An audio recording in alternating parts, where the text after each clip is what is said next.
What's up, YouTube? Welcome back to KangBrosTV. You see this face here? Bruv, I'm gassed. I was the only Donny out here saying that Joyce was going to win this fight. Man's laughed at me. Bro. Simon, he's getting flattened. Hardy, he's getting banged in 45 seconds, cuz. No, was it Hardy, was it Jazz? 45 seconds. They said that he was getting locked out, what you've been smoking. Bro, I've been smoking the good stuff. I told you, bro. I told you about the Dubois cat, and you're trying to tell about Joyce here. Like, you talk about all his amateur background, all this kind of stuff. The experience came through. This Dubois cat is too soon, and I was asking you, has Frank Warren made a mistake here? Has he made a mistake? And boy, did he make a mistake. Because, bro, that fight, that jab, yeah, from the get-go, was just making his head bop back every single time. You said Dubois in the first four. Talk to me. Well, obviously, if you go back closely, I did say that if it goes past that, but that's by the by. I thought it'd be 4 rounds knockout. But unfortunately, right, and I know people might think this is an extreme reaction, but those labels follow you around for the rest of your career. Do you know what I mean? I don't want to say the word myself. No, say it, because I want to talk about this topic, bro. What are you saying? You're saying... Well, let's put it like this. Frampton and David Hay, which I find comical in itself, were saying that you can't make no excuses, he quit. Yeah, they're saying that he quit. I don't like to use the word quit because I think it's... Obviously, I'm not in there. His eye did look mash. But to take a knee... But it didn't look very good. Listen, don't get me wrong. In this fight, it did come too soon for him. There was nothing in between. There was a couple of nice combos. He let some right hands go, which landed. But there's nothing in between. There wasn't enough. There wasn't, like, the jab. There was the footwork. I talked about the footwork, didn't I? Before the fight, his footwork was poor. I thought he was too easy to that jab. He's getting hit with the jab pretty much every time. Now Joyce is, when he tried to let a shot go, oh my god, it was so telegraphed. It's actually hard to watch at some stages. I was like, oh, Joyce, man, come on, bro. But he never missed with a jab. He literally just jabbed him for fun. And like I said, Joyce had better footwork. But the point I was making was, for me, that tag can stick now. That tag makes, and once you quit as well, and we've seen it with Kell Brook, and obviously completely different. Kell Brook's won world titles and stuff. But point being that once you understand there's a frailty in there, and it can stick. The reason why I want you to bring this topic up, because I actually totally disagree with this whole thing about quitting, right? Now, you can't see out your eye. You can see it was closed, I think, even before this, right? Now, that jab landed, and he clearly couldn't see. Now, for me personally, boxers out there who've been in the ring and whatnot, tell me differently. Who are you trying to impress by saying that you don't quit? Who? You could lose your eyesight in the fight and never see again. For what? To prove what? You ain't gonna win this fight because you can't see. Bruv, for me, take your thing. You sit down, take your L, move on. Why would you want to risk losing your vision? For me, it makes no sense. I mean, what are you trying to prove to what one? Do you think these people care about you afterwards when you can't see, bro? No, they can't. So if Dubois ever watches this clip, bro, you did the right thing. You saved your fucking eyesight. All these men that say you quit, fuck them, because you weren't gonna win that fight, bro. But if you can't see out your eye and you had that many rounds to go, you ain't winning. That's my take. And listen, I'm with you. I actually found it laughable when I was watching David Hay talk about it. From the time you lost a fight and complained about your pinky toe, yeah. Listen, you say you won't quit though, did you? You say you made it to the end of the fight. Yeah, he made it to the end of the fight, but then don't talk about pinkies and stuff like that. Don't talk about my little toe was hurting. Mm-hmm. He then got clapped by a belly, and he tried to use that and say, well, listen, I could have quit, but I didn't. I kept going and whatever. But the reason you did that was because you talked so much smack. That you had to. And you wanted your payday because you needed to take it, so you needed to hold your L after all the smack that you talked. So I don't think it's fair to say that to him. Other people will argue that you're in the fight game. This is what the fight game is about. There's going to be, there's X, Y, and Z. There's you're in there till that's what you sign up for, right? Listen, I'm not saying this is with me personally because I don't do it, but I'm just saying. But people will say you should bite down on your gum shield, right? Your eyes messed up. You're in that fight now. You bite down on the gum shield and you swing and you go out on your shield. That's what people are saying out there, right? But I understand your school of thought, and I think it's listen, he's got nothing to prove to nobody. If he lost his eyesight, those people that cause him quitters, are they going to be there leading him round day to day? Absolutely not. Absolutely not. They're not. And like we said, Kell Brook is a perfect example of this situation. Yeah, if you fuck up your eye socket, that could have possibly happened if you carried on fighting. Your whole career's done out here. And like you said, those frailties will still remain with you. Maybe the reason why he took this knee early, he gets to the doctors, gets it sorted, and it can recover in time. Yeah, possibly. But this is what this would baffle me. All this quitting nonsense. But I'm not a fighter, so the other thing I would say is right when I was watching it is where I looked at Joyce and I looked at that fight and I said, if you had Deontay Wilder in there, if you had AJ in there, if you had possibly Dillian White in there, right?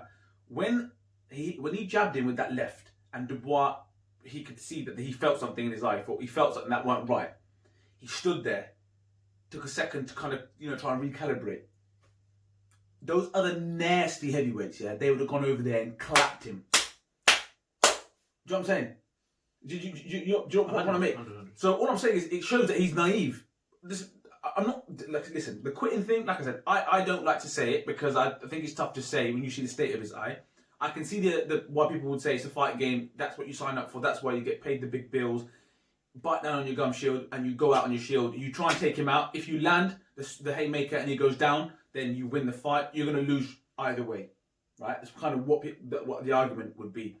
But the way that he dealt with those last few rounds, it shows that you need to build a fighter. You need to build your fighter, right? Joyce, as much as I don't think his career at the moment it can get to higher heights. But he's 35, but he's fought Stiverne. He's fought Jennings. Yeah, he had a couple of other fights earlier in his career. He's had a good youth. Usyk back in the day. Bro. Yeah, Usyk. There's a couple of others. He fought really early on. His first professional fight was against. That's going to annoy me now. Anyway, his first professional fight, Thompson. I think it was Thompson. No, Lewison. Ian Lewis, I think his name was. He's a seasoned pro, and he went 10 rounds with him in his first professional fight. Now, I know he's got a better amateur background and pedigree, but that's how you build fighters, because you know what they can and can't do. Just a bit at a time. Frank Warren's put him up against bums, right? No disrespect to those guys. Listen, fair play to you. You've done what you've done in your careers or whatnot, but you put him against people that aren't of real top caliber, and then you chuck him in against Joyce. So hindsight's a beautiful thing, but it showed in there. You talk about the championship rounds and having that experience, but what we saw in there was a naive boxer. Yeah, and like you said, very young and inexperienced. You could tell the experience came through, and the jab, like there was all day. He was very patient with it, and I don't even think the worrying thing was I don't even think the power phased him. To be honest with you, like, everyone went with Dubois thinking he was going to be power and knock him out, but he's got a good chin. Everyone kind of knew that already, but he wasn't really phased by it. But he's proved that's one thing I will say. You got to take your hats off to Joyce because he swallowed some shots. Yeah, he took shots. I know he's got a very good chin. So I think someone messaged me earlier and he said he's like it's like a shit version of Carl Froch. Like he's got a solid chin and he can jab. But Carl Froch was obviously a little bit more slicker with it. But Joyce, listen, now what he's done today with everything that all the eyes that were on this fight is well done him. Had his game plan, took shots. Let's not get it twisted. He took shots, but he came out the other side. The other one that I think would say is like, we've been watching world level boxing when it comes to heavyweight for some time now. You can tell the difference, man. That's the worrying thing. Like, don't get me wrong. Like we said, you have to give the credit to Joyce because he's worked hard to get to where he is today, to all the promotion and trying to get there, because he doesn't really have that thing about him, right? But he's done it to get there and he's proven that he would do it. But my thing is, like you said, that when he talks now, he called out Usyk at the end of the fight. Careful, bro. I understand you felt Usyk well back, but where they are right now, I don't know. Maybe it is an okay fight, but I just think that Usyk would win quite easily on points on that one. And the problem I see now is if you try and put up Joyce against the best in the division, I don't see him lasting very long, and he's too slow, unfortunately. Even like these in the first earlier rounds, you could just imagine AJ just even a 1-2 combo would be boom, boom, and that'd be it. And he would dig. And that's what I said. The Dubois, there's nothing in between. There was the 1-2s, and then it was like, right, stop now, or start real fast early on, and then the rest of the round it was given to Joyce on with the jabs. Now you put him up against someone like an AJ. But hold on, let's go to the best in the division. For me, Tyson Fury. You put Tyson Fury up against Joyce. It's a complete shutout. It's a non-event. It's a non-event. It's a complete shutout, right? So this is what I'm saying. I'll be interested to see Dillian White fight against Joyce. No, I think Chisora needs to come first. Innit? I was going to say Dillian White or someone like a Chisora, because obviously you've got to earn the chance to fight The White. gatekeeper, bro. But Chisora, for me, would offer Joyce problems because it will come from different angles and he won't stop. You can jab, but he will keep coming and he's quick. He's a lot quicker and slicker, and there's more to it than just 1-2s than what we saw tonight. But worryingly, I genuinely think from Dubois' perspective, this could be a rocky road from here. I think it comes down to how you manage him as well. So there was talks of like examples of like David Hay coming back. There was talks of Amir Khan coming back from defeats. But look how well they were managed to kind of take the right routes to get back up there. And that's what I think you're going to have to do with Dubois. If you put him in with another risky fight now, trying to get back in, that could spiral into something that you can never see him come back. So you're going to have to put him in clever fights now for me to pick him in, to get him back into where he was. That's my opinion. If you think Dubois fought Little went and fought Babbage. Look what Babbage did to Little. No, Babbage is a problem as well. But this is what I'm saying. If you the point I'm trying to make is that now, if you want to manage him, he needs to beat a Babbage to get some credibility back. Not straight away, though. No, but not straight away. But that's what he needs to get to. He needs to beat a Babbage and then Hrgovic. If you put someone like Hrgovic in there with Dubois now, Hrgovic is a much slicker boxer. So I don't know. To be fair, that would be an interesting fight. Hrgovic and Joyce would be quite an interesting fight. They're both quite similar. They're both quite cumbersome. They're both big dudes. But fair play to Joyce. You've done what you had to do. But like I said, it could be a slippery slope for Dubois. I know he's a young age, and I know you can build him up and you can bring him back. But the frailties, when you've got the frailties, and there's that, you never know what can come next. And a quick shout out to a man like Atiyaz. He's a follower, subscriber, and he was with me backing it with Joyce, so he was on called it one as well. So everyone else kind of went with And Dubois. Shiraz, who fought tonight. Shiraz was an interesting one because I think he's a great talent, yeah, and all the fights he has had, he's shown good. But today, for me, should have wiped this guy out a lot earlier for me. Like I didn't see much of this guy. But I was great. That's about it. What I liked from listening to the Frampton and Hayes is what I thought, and I'm glad they said that. I couldn't pick a fault in what he was doing. There's no faults in what he was doing, and that's what I liked. That's what I'd like to see. I thought to myself, there's no faults in what you're doing. But Shiraz was far superior than this guy, and he had the range, everything, and I'm just like.